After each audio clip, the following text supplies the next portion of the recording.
Jama'a mutanen kirki mutanen arziki assalamu alaikum everyone ina fatan kana Allah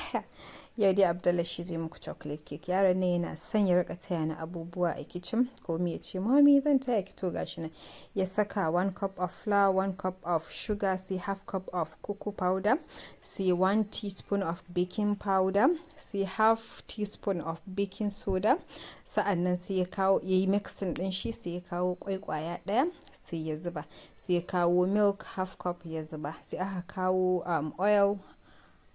shi ma half cup aka zuba sai aka saka vanilla flavor shi kuma 1 tsp aka jujjuya kun ga yanda yayi sai muka kawo kuma ruwa tafashashe shi ma half cup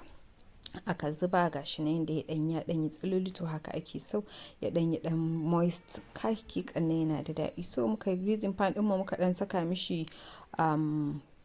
wannan fulawa saboda kar ya mammakale gashi nan to iya abin da muka samu kenan muka yanyanka shi washe gari suka tafi da shi school in kana so yaron ka ya iya girki ko ya iya wani abu ko namiji ko mace haka nan zamu koya musu ko me muke yi mu kira su shiga kitchen mi komin kaza yi kaza haka dai har su saba Allah ya musu albarka Allah ya raya mana su cikin musulunci ba